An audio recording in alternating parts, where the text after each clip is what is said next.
Masjid Nurul Iman yang kami hormati. Pertama dan utama, monggo kita senantiasa bersyukur atas nikmat yang telah Allah berikan kepada kita. Allah sampun paring kepada kita rahmat, sehingga dengan rahmat itu Allah sehatkan badan kita, Allah kuatkan kaki kita untuk datang ke masjid ini. Sami sehat Bapak Ibu? Alhamdulillah. Mudah-mudahan dengan hadirnya kita ke masjid ini, Allah akan angkat derajat kita dan Allah akan menghapuskan dosa-dosa kita. Yang kedua, salawat dan salam kita haturkan kepada junjungan Nabi besar kita, Nabi Muhammad Sallallahu Alaihi Wasallam. Mudah-mudahan tercurah pula kepada keluarganya, kepada para sahabatnya, dan mudah-mudahan sampai kepada kita selaku umatnya.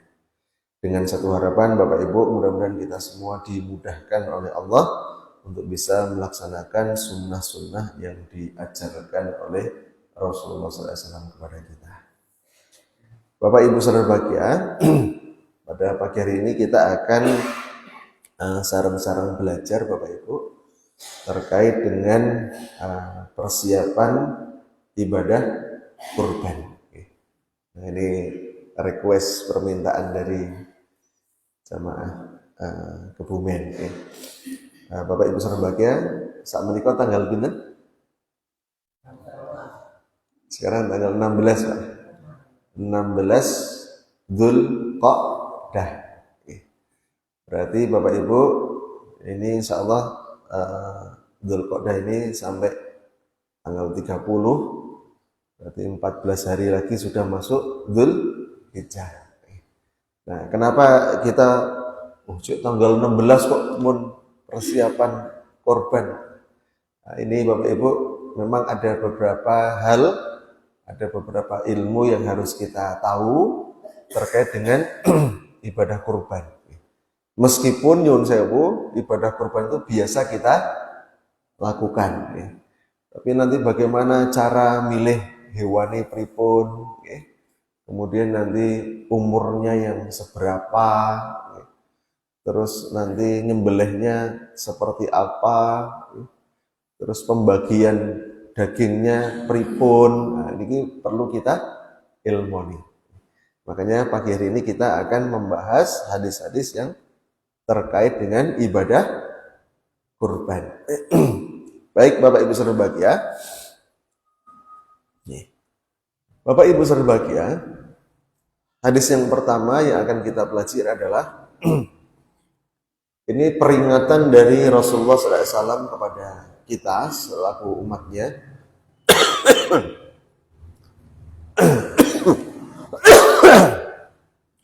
Jangan sampai kita ketika sudah mampu untuk berkorban, kemudian kita meninggalkan ibadah kurban ini.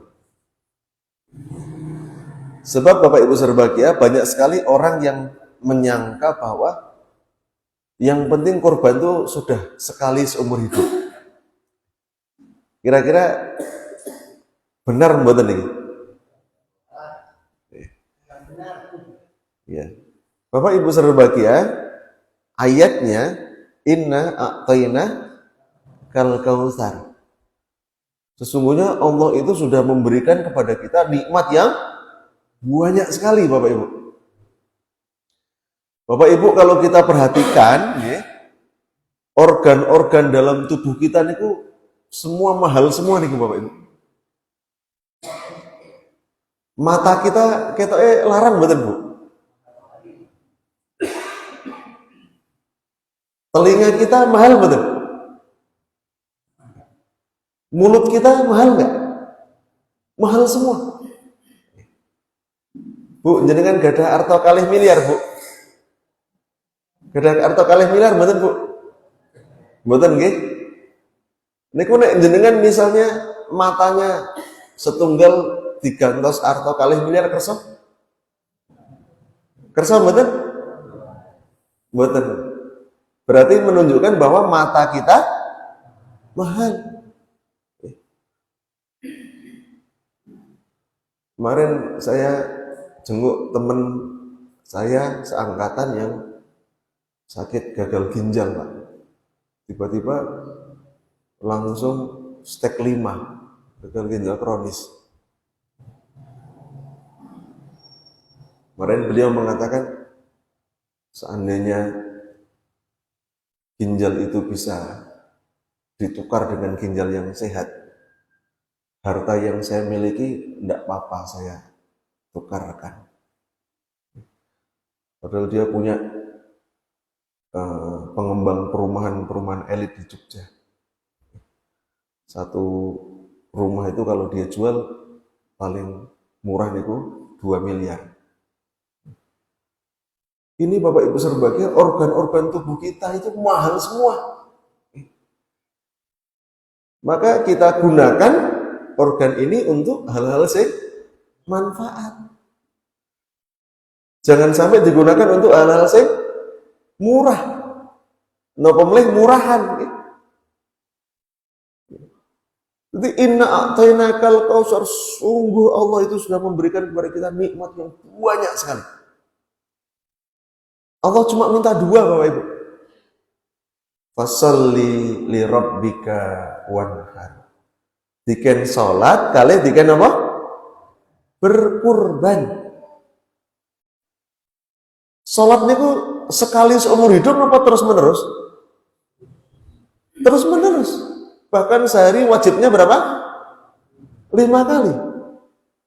Berkorban juga demikian Bapak Ibu. Ketika kita punya rezeki, punya keleluasaan untuk berkorban.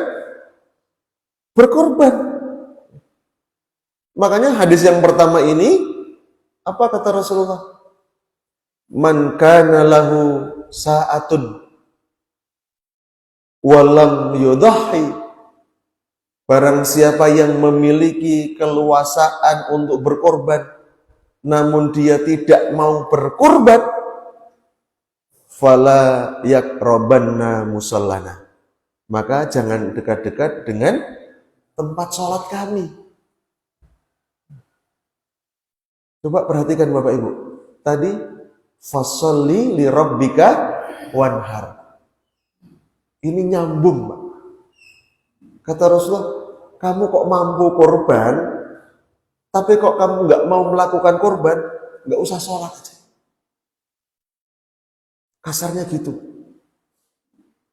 Jadi Bapak Ibu berbahagia, antara sholat sama korban ini berhubungan erat Bapak Ibu. Sholat itu menjalin hubungan kita kepada Allah, korban itu menjalin hubungan sesama manusia. Dan dua-duanya ini betul-betul mempengaruhi kehidupan kita. Makanya Bapak Ibu berbahagia, ini masih ada waktu panjang untuk kita mempersiapkan hewan kurban. Sing kira-kira bisa dijual untuk bisa beli hewan kurban, mulai sekarang sudah bisa dijual dulu.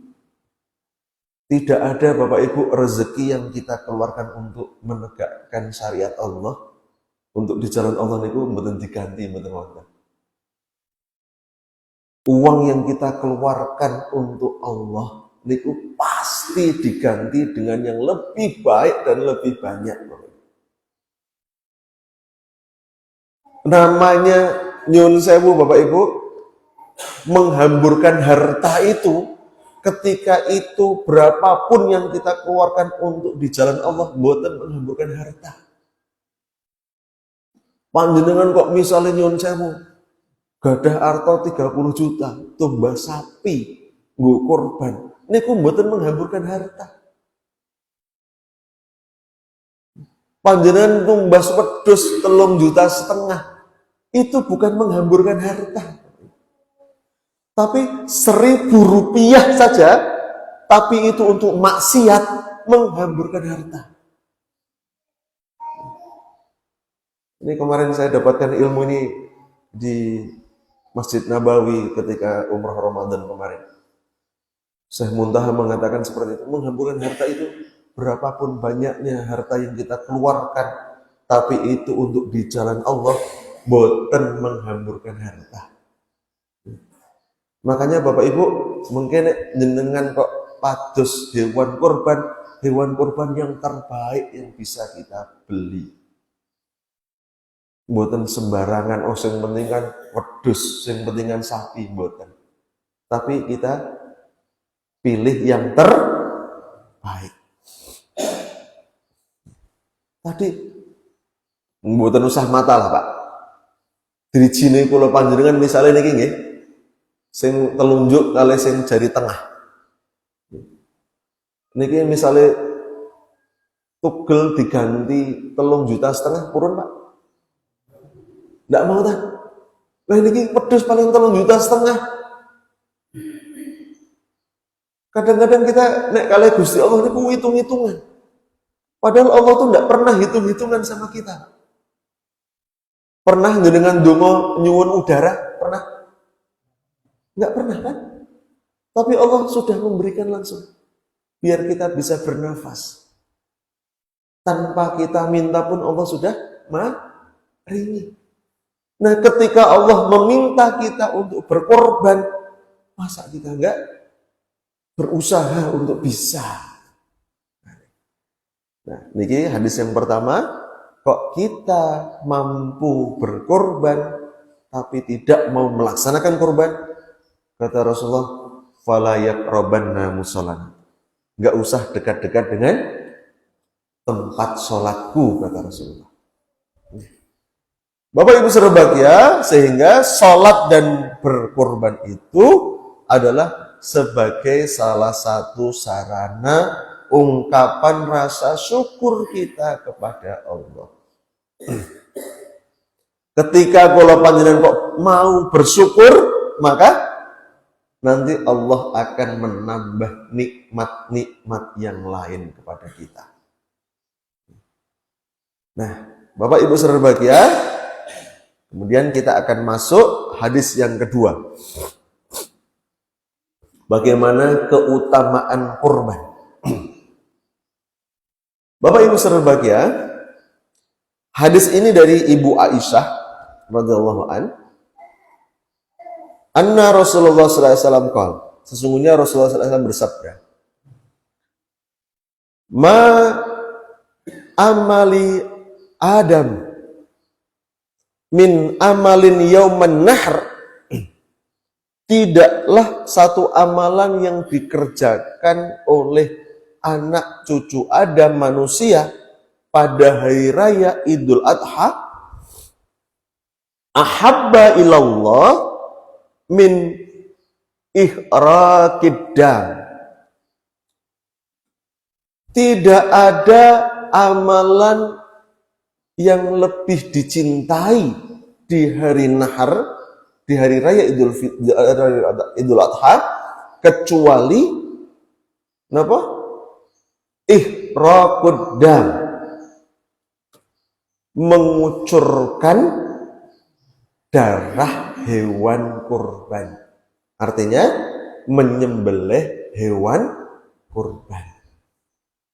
Terus Bapak Ibu berbahagia, amal yang paling utama di tanggal 10 Dzulhijjah, hari raya Idul Adha, itu adalah menyembelih hewan kurban.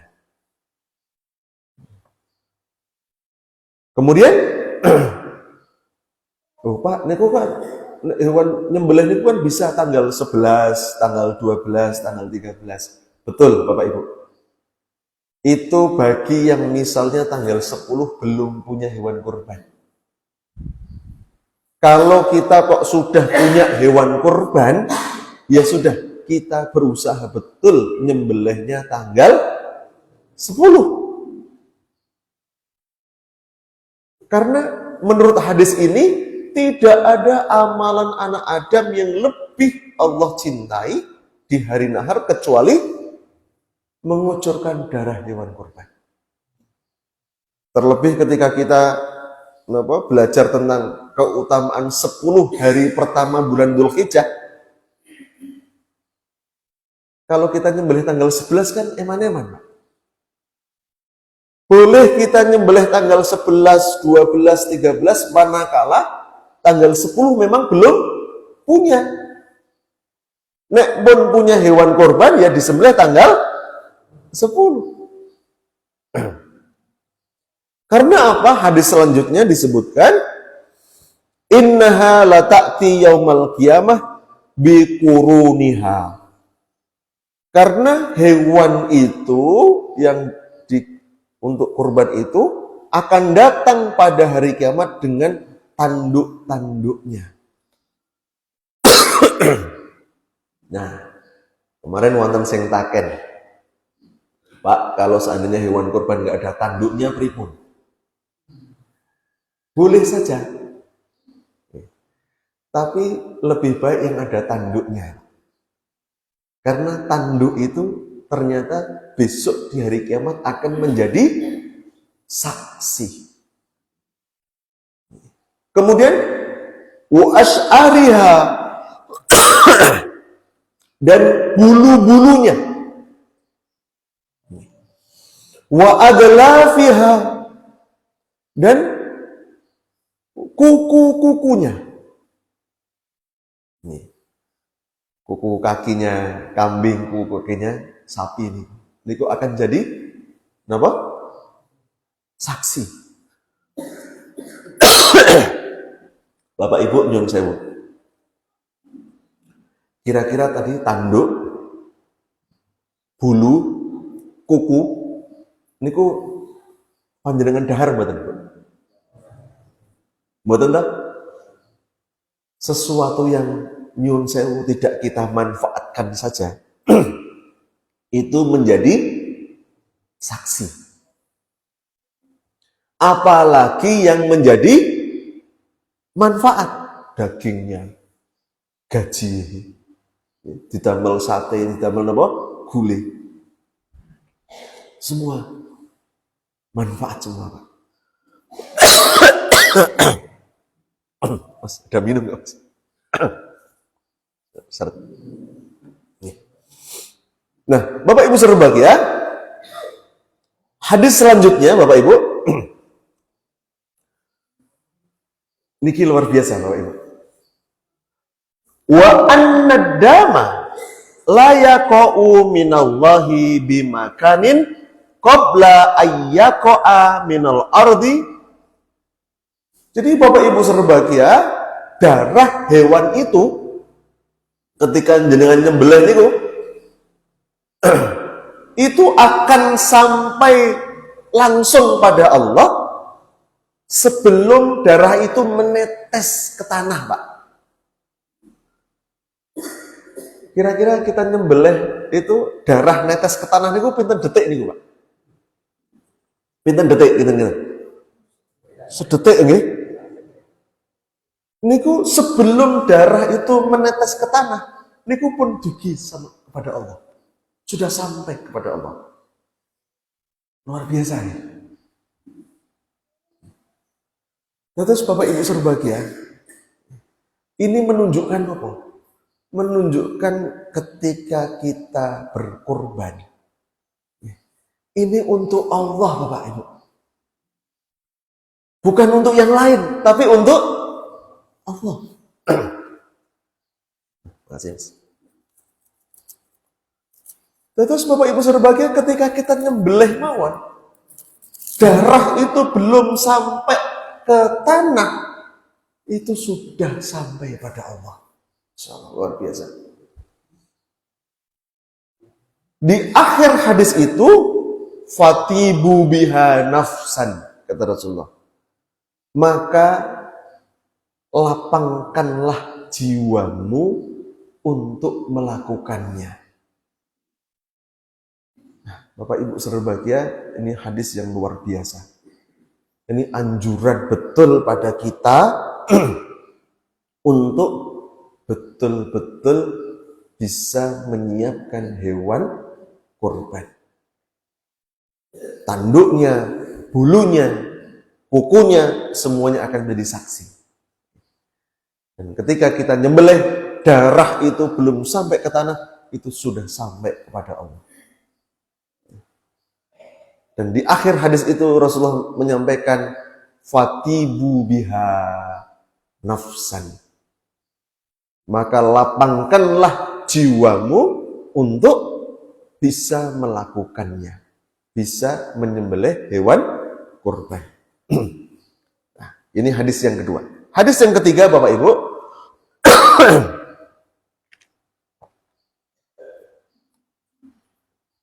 kapan waktunya? Nyembelih hewan kurban itu kapan waktunya? Ya. Bapak Ibu berbahagia, ini cerita sahabat syahidul adha ma'a Rasulullah SAW.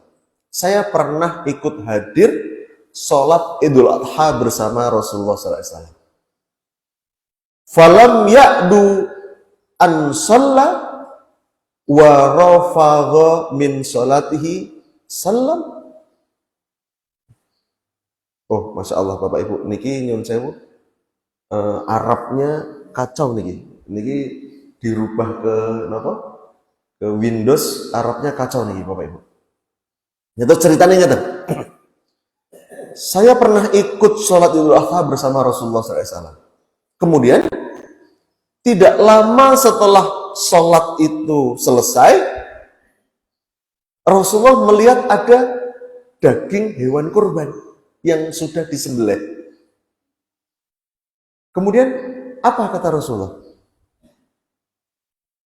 Siapa yang nyembelih hewan kurban ini? Kok nyembelih hewan kurban sebelum sholat berarti? Ketika itu kamu lakukan, maka hendaknya dia mengulangi nyembelih hewan kurban. Bapak Ibu berbahagia, berarti nyembelihnya pripun?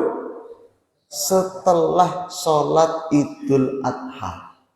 Jangan sampai kita nyembelih sebelum sholat Idul Adha. Karena kalau di hadis yang lain itu kalau nyembelih sebelum sholat Idul Adha itu namanya sedekah biasa. Suruh ngulang kata Rasulullah. Tapi kalau siapa yang belum menyembelih, hendaknya dia menyembelih setelah sholat Idul Adha. Bismillah, dengan menyebut nama Allah. Nah, Bapak Ibu berbahagia, berarti waktunya sudah jelas nih, setelah sholat Idul Adha. Terus jumlah hewan kurban Nabi ini kok pinten sih? Bapak Ibu berbahagia, ini hadis dari yang diriwayatkan oleh Ibnu Abi Saibah an Abi Talhah, dari sahabat Abu Talhah, anna Nabi sallallahu alaihi wasallam, sesungguhnya Rasulullah sallallahu alaihi wasallam dhuha biqabsyaini, beliau menyembelih 2 kibas kambing yang berwarna putih. Jadi amlahaini, 2 kibas kambing yang berwarna putih dua-duanya. Terus nek misalnya wedhuse ireng pripun? Ya nek misalnya memang adanya hitam nggih mboten napa-napa. Tapi kalau kita mau ikut hewan yang paling disukai oleh Rasulullah niku, hewan niku warnane putih. Atau warna putihnya itu lebih banyak daripada warna hitamnya, gelapnya. Faqala, kemudian Rasulullah mengatakan, ketika nyembelih itu mengatakan, al-awwali an Muhammad. Ini sembelihan pertama ini dariku, kata Rasulullah. Dari Muhammad. Wa ali, dan keluargaku. Ini menunjukkan Bapak Ibu, satu keluarga, satu kambing niku boleh. Satu keluarga misalnya meskipun anggota keluarganya wonten sedoso, wonten kalih dosa niku boleh satu kambing. Tapi kalau misalnya kok suaminya mampu beli hewan kurban, istrinya juga mampu, anaknya juga mampu, nggih mboten apa-apa. Minimal satu keluarga niku berarti satu. Nah, tadi kan Rasulullah nyembelih dua nggih. Kata Rasulullah, ini sembelihan untukku dan keluargaku, kata Rasulullah. Kemudian wa indatani, sembelihan yang kedua, amman amanabi wa saddaqani min ummati. Kata Rasulullah, ini sembelihan yang kedua ini beliau mengatakan untuk ini dari siapa saja orang yang beriman kepadaku, yang membenarkanku dari kalangan umatku. Nah, Bapak Ibu saudara bahagia, niki Bapak Ibu, ketika dulu ada syariat kurban, niku Rasulullah melihat bagaimana kondisi umatnya. Oh, ini umatku belum bisa kurban. Makanya kemudian Rasulullah, ini kurban untuk umatku. Tapi nanti ketika Rasulullah sudah melihat umatnya itu sudah keimanannya kuat, kemudian kemampuannya sudah ada. Niki hadisnya lain lagi Bapak Ibu. Hadisnya niki Bapak Ibu. Sami'tu Anas ibnu Malik, saya mendengar Anas bin Malik radhiyallahu an, qala, dia mengatakan, kana Nabi sallallahu alaihi wasallam yudhiya biqabsyain. Beliau selalu menyembelih 2 ekor kambing. Wa ana udhi biqabsyaini. Dan kata Anas bin Malik, ketika aku melihat Rasulullah itu selalu menyembelih 2 ekor kambing, saya mengikutinya. Artinya Bapak Ibu saudara bahagia, ketika kita memang mampu bisa 1 kambing, monggo 1 kambing. Ketika nanti kok kita mampu 2 kambing, monggo 2 kambing. Oh, niki 1 kambing pertama untuk ini masyarakat sekitar sini misalnya. Kambing yang kedua misalnya mau ditaruh di daerah yang belum ada nyembelih kurban, monggo. Jadi Bapak Ibu saudara bahagia, yang ingin kami sampaikan niku ngeten. Syariat kurban niki tidak ada patokannya kudu iki siji, kudu wong siji, nggih. Misalnya mboten. 1 bisa untuk 1 keluarga. Kok mampu mau 1 orang 2 itu boleh. Rasulullah juga melakukan. Bahkan Rasulullah pernah menyembelih hewan kurban itu sampai 100 ekor onta. Yang 99 Rasulullah nyembelih sendiri. Yang 1 dikasihkan kepada Ali bin Abi Thalib. Silakan kamu nyembelih. Intinya Bapak Ibu, monggo kita mampunya yang mana. Mampunya 1 kambing itu untuk 1 keluarga, monggo. Mampunya, oh aku bisa 1 kambing sendiri, istri saya sendiri, anak-anak saya sudah punya usaha sendiri-sendiri, mereka mau korban sendiri, silahkan. Nggak apa-apa. Kemudian Bapak Ibu saudara bahagia, ya. Hewan yang bisa untuk hewan kurban, niku cuma wonten 3 Bapak Ibu. 1 kambing, 2 sapi, 3 onta. Cuma 3 niku. Kambing, sapi, onta. Tadi kambing itu bisa untuk 1 keluarga. Okay. Kemudian kalau kambing pripun? Kalau sapi pripun? Sapi itu untuk bisa 7 orang. Nek onta Bapak Ibu bisa untuk 10 orang. Ini hadisnya Dulu ketika ada sahabat yang bersama Rasulullah dalam perjalanan, kemudian kami berserikat untuk menyembelih unta niku 10 orang. Kami berserikat 7 orang untuk menyembelih sapi. Dan Bapak Ibu berbahagia, luar biasa nih ngeten Bapak Ibu. Di belahan bumi mana saja, niku 3 hewan itu pasti ada. Kambing, sapi, onta, niku di belahan bumi manapun pasti wonten. Nggak ada kambing ya di situ mesti ada sapi. Di Australia niku kan banyaknya sapi, kambing jarang Pak. Di sini kambing, sapi, kathah, onta tapi jarang. Di Arab Saudi onta banyak, kambing banyak, sapi jarang. Di belahan bumi manapun 3 niki mesti wonten. Insyaallah luar biasa. Nah, Bapak Ibu berbahagia, sekarang kita masuk pada umur hewan kurban. Niki penting Bapak Ibu. Kata Rasulullah dalam hadis ini yang diriwayatkan oleh Imam Muslim, la tadbahu illa musinnah. Janganlah kalian menyembelih kecuali musinnah. Musinnah niku pripun sih? Musinnah itu hewan yang sudah berumur, Bapak Ibu.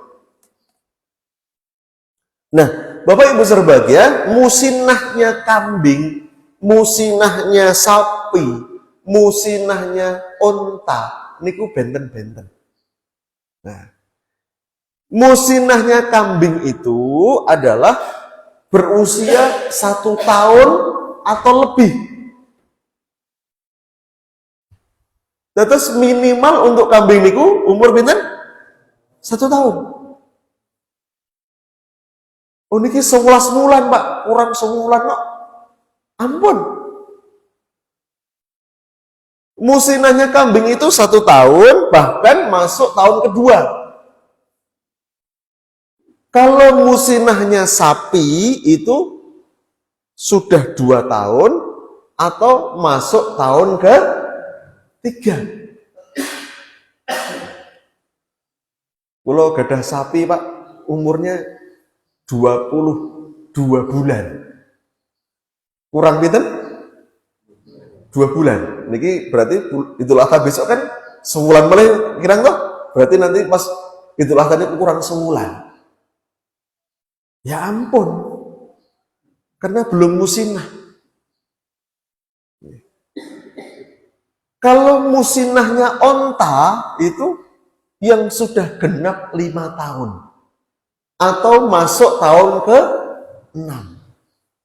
Nah, niki.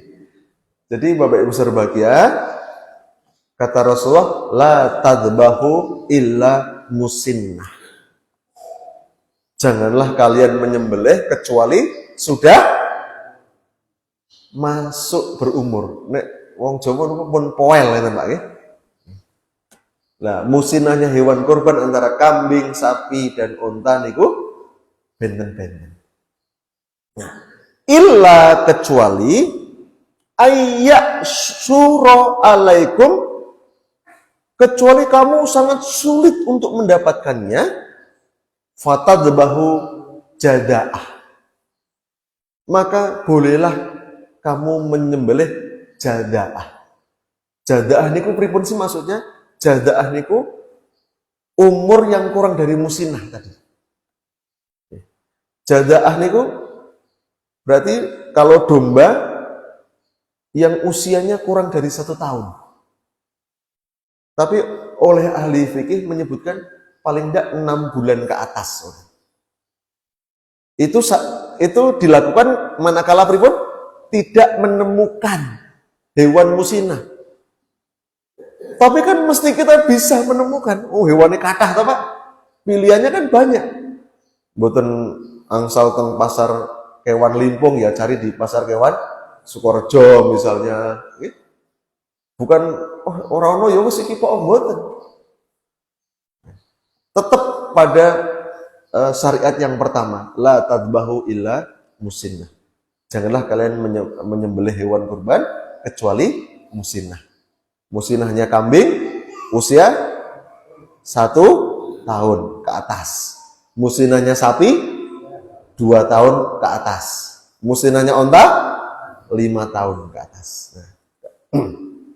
Kemudian Bapak Ibu, ini terpenting nih. Ada 4 hal yang tidak boleh ada pada hewan kurban. Wonten pinten? 4 hal. Kata Rasulullah SAW, arba'un la tajuzu fid dohaya. Ada 4 keadaan, 4 hal yang tidak boleh ada pada hewan kurban. 1, al-aura'u bayyanu aurauha. Yang buta, yang jelas sekali kebutaannya. Nah, pripun niki carane, Pak? Tahu hewan itu buta napa mboten niku pripun carane? Ya, kalau manusia kan kelihatan, Pak, nggih. Lah nek hewan pripun? Paling gampang Bapak Ibu niku coba dikasih makan. Hewan itu didekatkan makanan kok nggak mau makan. Wah, ini jangan-jangan buta nih. Wis dicepaki makanan kok mboten purun makan. Cirinya hewan itu kan misalnya apa? Diparingi suket kan langsung makan. Kemudian yang kedua, wal maridatul bayyinu maraduha. Hewan yang sakit yang tampak jelas sakitnya. Tapi nyun sewu Bapak Ibu. Niki misalnya kemarin ada kasus sakitnya niku karena napa? Tali nggih. Kan kadang-kadang taline niku wonten taline kemudian tambah lemu, taline mboten diganti. Kemudian sampai lecet singget gitu. Niku tidak mengapa. Maksudnya sakit itu sakit sing pun ngelemruru nggih. Sudah tinggal nunggu mati nih, kemudian itu dijadikan hewan kurban, itu tidak boleh. Tapi kalau misalnya luka dibetoten mobil, kemudian kok luka, misalnya kan ya, karena perjalanan, itu mboten napa-napa. Kemudian yang ketiga, Bapak Ibu berbahagia, wal arja'ul bayyinu dal'uha. Hewan yang pincang, yang jelas pincangnya. Nah, terus Bapak Ibu berbahagia, ketika panjenengan badhe beli hewan kurban, kita lihat betul, coba lihat melakune pripun. Dites betul, Pak. Biar kita memastikan bahwa hewan itu mboten pincang. Nek hewan itu pincang nggak boleh, Pak. Kemudian yang terakhir, yang keempat, wal kasiratul lati la tunqi. Hewan itu sangat kurus sampai mboten dagingi. Ini nggak boleh. Nah, Bapak Ibu berbahagia, nyun sewu, ini 4 hal yang kata Rasulullah tidak boleh ada pada hewan kurban. 1, yang tidak buta. 2, tidak sakit. 3, tidak pincang. 4, boten sing kurus. Ini wonten Bapak Ibu, sapi niku nek wedok niku pun pinten-pinten kali mana kan, terus napa jenenge? Apa jenenge istilahnya nggih? Wingi niku. Macir. Bukan mandul napa nggih? Sudah berkali-kali melahirkan itu loh, napa jenenge? Nah, itu kan terus badannya kurus niku, kering. Nah ini kok nggak boleh Pak. Dan nyun sewu Bapak Ibu, syariat hewan kurban itu yang jantan, bukan yang betina. Sekali lagi, syariat hewan kurban itu sing jantan, bukan yang betina. Memang yang jantan itu mesti luwih larang, Pak. Niki podo-podo rego 23 juta misalnya, niku mesti gede sing betina. Meskipun luwih gede, tapi syariatnya niku yang jantan. Sehingga Bapak Ibu dieling-eling nanti kalau seandainya Bapak Ibu mau cari hewan kurban, betul-betul diusahakan yang jantan. Niki syariat. Yo nek ngeten Pak, kita sama badai sholat niku, badai sholat boleh ndak kita mboten ngagem kelambi? Boleh mboten? Boleh, yang penting tertutup aurat.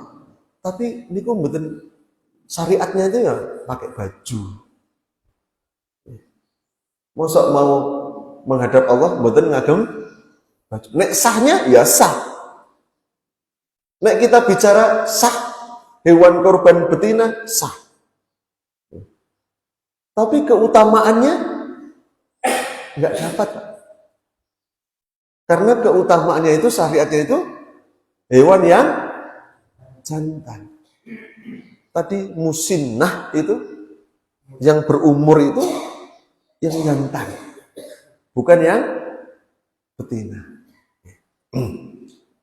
Kemudian Bapak Ibu berbahagia, selanjutnya sunnah untuk menyembelih sendiri hewan kurbannya. Ini hadisnya, ketika Rasulullah SAW itu berkorban dengan 2 ekor kambing tadi, yang putih kehitaman atau hitam bercampur putih, tapi warna putihnya lebih banyak, kemudian bertanduk. Ketika beliau itu menyembelih, ini ku menyembelih dengan tangan beliau sendiri.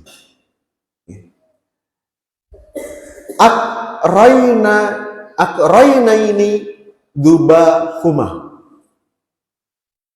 Beliau menyembelih keduanya dengan biyadihi, dengan tangannya sendiri.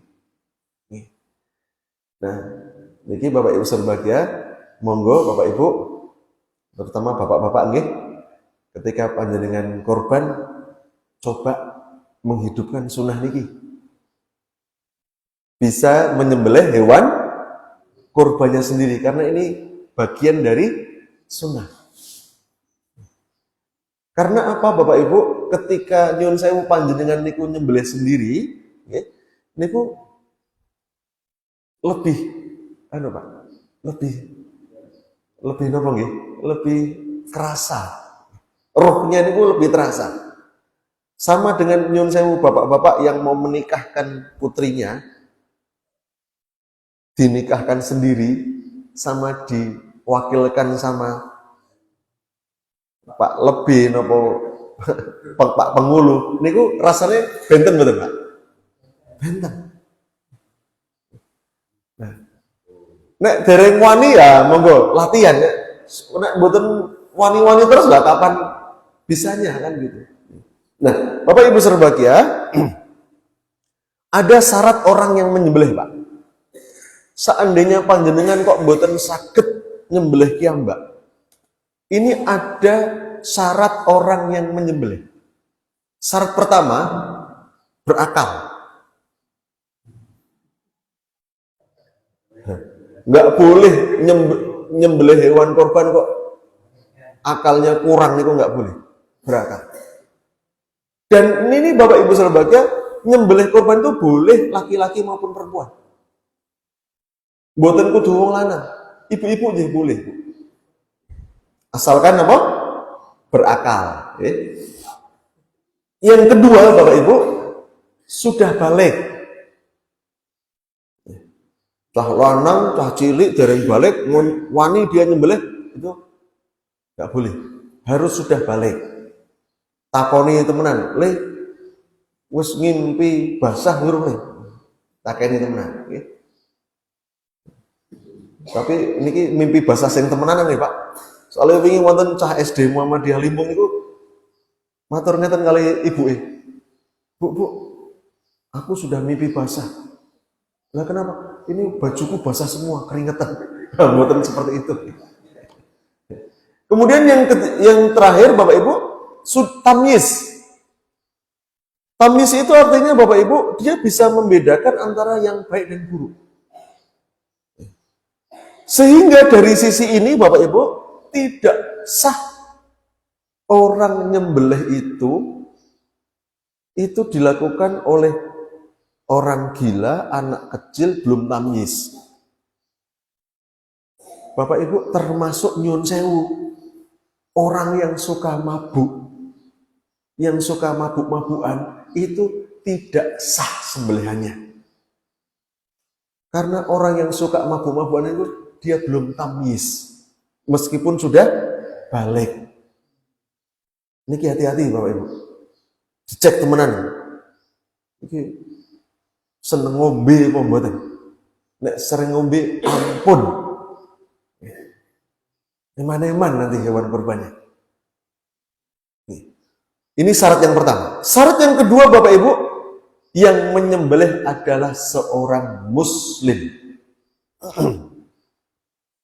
Tadi berakal, ya? Balik sudah, tamyiz iya, tapi kok dia nggak muslim, niku nggak boleh. Betul-betul harus muslim. Karena apa? Surat Al-An'am 121. Wala ta'kulu mimma lam yudhkarismullahi alaih. Janganlah sekali-kali kalian memakan hewan, binatang yang tidak menyebut nama Allah ketika menyembelih. Fa innahu lafiskun. Kata Allah, kalau itu kok dilakukan, itu adalah suatu kefasikan. Nah, banyak Bapak Ibu orang yang takut nyembelih. Ada kemarin di perumahan di Semarang itu, satu komplek itu nggak ada yang berani nyembelih. Akhirnya ngundang tukang jagal. Ternyata Bapak Ibu, tukang jagalnya itu mboten muslim. Yang disembelih 10 ekor sapi. Eman-eman betul? Eman-eman. Makanya Bapak Ibu, niki alhamdulillah sudah bertumbuhan Julaiha juru sembelih halal. Banyak sekarang ya, kan mereka juga mengeluarkan sertifikatnya, ya, cara menyembelih seperti apa dan sebagainya. Kemudian yang selanjutnya Bapak Ibu, alat untuk menyembelih. Bapak Ibu, alat untuk menyembelih ada dua hal yang harus kita perhatikan. Satu, menggunakan alat potong yang tajam yang dapat memotong 3 Bapak Ibu. Urat leher jelas, kerongkongan, saluran nafas dan saluran darah. Ini alat yang untuk menyembelih. Yang kedua Bapak Ibu, tidak boleh menggunakan tulang atau kuku. Apa ada Pak orang nyembelih hewan dengan tulang, dengan kuku? Wonten Bapak Ibu. Dalilnya adalah hadis dari Rafi ini. Jadi Bapak Ibu berbahagia, kata Rasulullah, segala sesuatu yang mengalirkan darah dan disebut nama Allah ketika menyembelihnya, silahkan kalian makan. Asalkan yang digunakan bukan gigi dan kuku. Gigi itu Bapak Ibu selalu berbahagia, ini kan sama dengan tulang. Ada ternyata Bapak Ibu di penduduk Habasyah, kalau Habasyah itu sekarang itu di Ethiopia, ini ada yang terbiasa nyembelih hewan itu dengan tulang yang tulang yang diasah. Niki nggak boleh. Meskipun tulangnya itu tajam, niku tidak boleh. Niki harus dicek betul, nggih.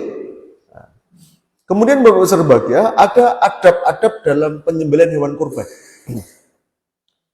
Adab-adab ini sering kita abaikan Bapak Ibu. Padahal ini penting Bapak Ibu berbahagia. Pertama, harus berbuat ihsan. Harus berbuat baik terhadap hewan kurban, itu harus berbuat baik. Innallaha katabal ihsan ala kulli syai'in.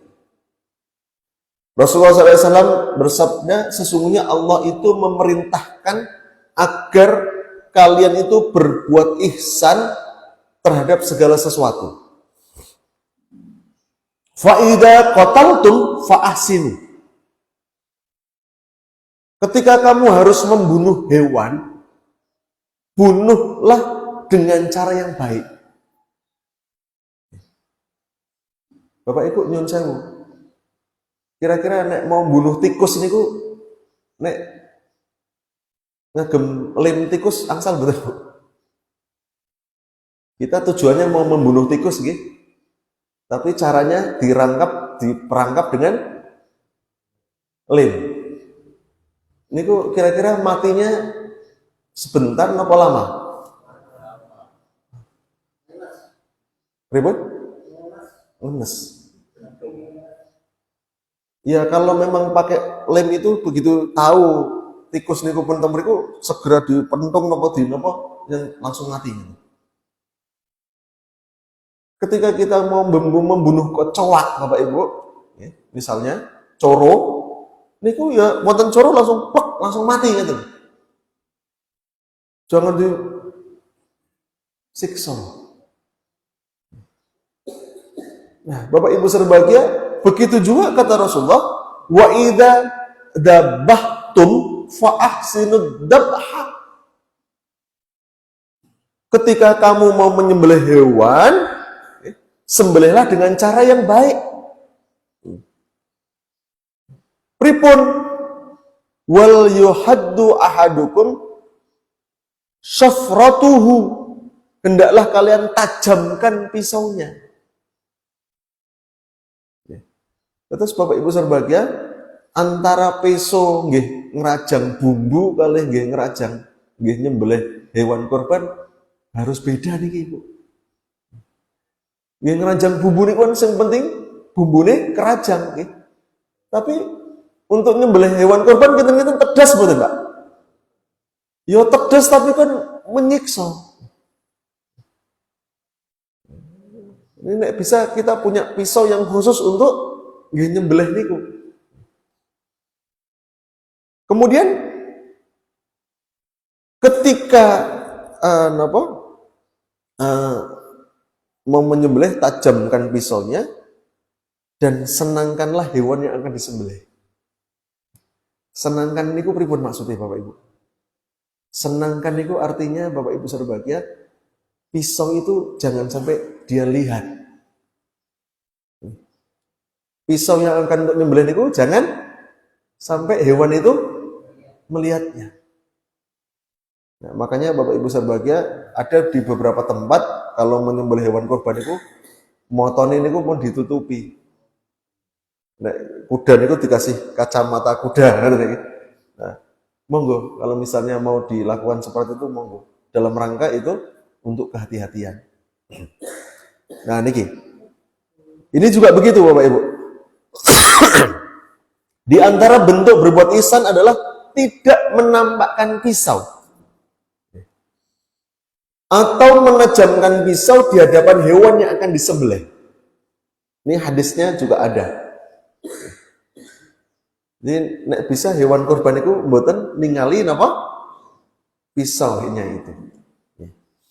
Kemudian yang kedua Bapak Ibu, adab yang kedua, membaringkan hewan kurban di sisi sebelah kiri. Kirinya sinten ya? Kirinya hewan. kemudian memegang pisaunya dengan tangan kanan dan menahan kepala hewan ketika disembelih. Itu ketika nyembelih niku hewannya di sebelah kiri, kemudian pisaunya sebelah kanan, dan wonten sing nyekeli napa? Kepalanya. Jangan sampai kepalanya niku ketika disembelih legal nanti terkena anggota tubuh yang lain. Niki adab yang kedua. Kemudian Bapak Ibu berbahagia, adab yang ketiga bagi yang mau nyembelih niki, meletakkan kaki di sisi leher hewan. Jadi kakinya tangannya yang untuk nyembelih yang kanan, kakinya menekan di leher hewan. Ini Rasulullah SAW menyembelih dua kibas putih, kemudian fara'aituhu wadi'an qadamuhu ala sifahihima. Beliau menginjak kaki di pangkal leher dari kedua kambing itu. Kalau kita melihat, mosok sikile nggih nahan. Tapi ini ternyata ini juga ada Pak, sunnah nih Pak. Dulu Rasulullah ketika nyembelih, kaki beliau juga diletakkan di pangkal leher hewan kurban. Karepe ben tetep gitu loh, ben biar enggak goyang. Ya. Kaki kiri. Sing nyembelih kan tangan kanan, berarti yang menekan kaki yang kiri. Kemudian yusammi wa yukabbiro. Kemudian beliau membaca bismillah dan takbir. Nah, niki Bapak Ibu. Nyuwun sewu Bapak Ibu saudara bahagia. Ini salah satu adab yang lain yang sering kita lupa adalah ketika hewan kurban punya kita yang akan disembelih, kok jenengan mboten wani nyembelih sendiri, niku kita hadir dalam penyembelihannya. Minimal kita hadir dalam penyembelihannya. Biar apa Bapak Ibu? Biar niki sebelum disembelih kita wa yukabbir, membaca takbir. Allahu akbar, Allahu akbar, la ilaha illallah, Allahu akbar, Allahu akbar walillahil hamd. Bagi yang mau nyembelih, ampun kesupen, baca basmalah dan takbir. Kemudian yang keempat Bapak Ibu, adab yang keempat, menghadapkan hewan korban itu ke arah kiblat. Sisi yang kiri, wajahnya dihadapkan ke arah kiblat. Nah, ini yang dilakukan oleh para sahabat seperti itu, Bapak Ibu. Ini disebutkan Umar bin Khattab itu tidak suka memakan hewan daging yang disembelih dengan tidak menghadap ke arah kiblat. Tapi ini Bapak Ibu saudara bahagia, yang terkait dengan mengarah arah kiblat ini mustahab. Mustahab itu dianjurkan. Bukan menjadi syarat sahnya hewan kurban itu harus menghadap kiblat. Tapi ini adab. Sebaiknya kita menyembelih niku hewannya mengarah ke arah kiblat. Nah, bagaimana dengan kulit hewan kurban? Nah, ini sering jadi polemik nih. Bapak Ibu berbahagia, kulitnya pripun?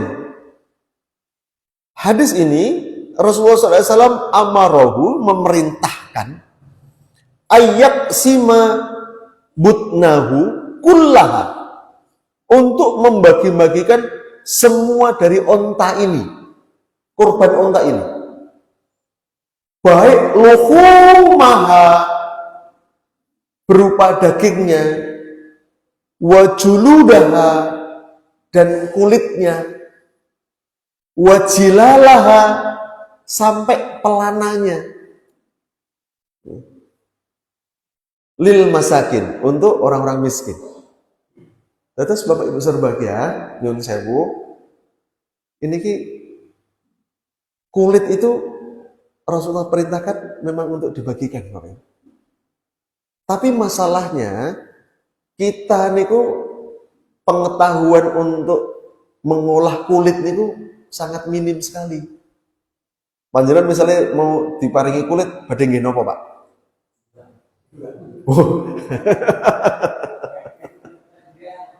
Lah, niki Bapak Ibu berbahagia, nyun sewu, kita nggak boleh menjual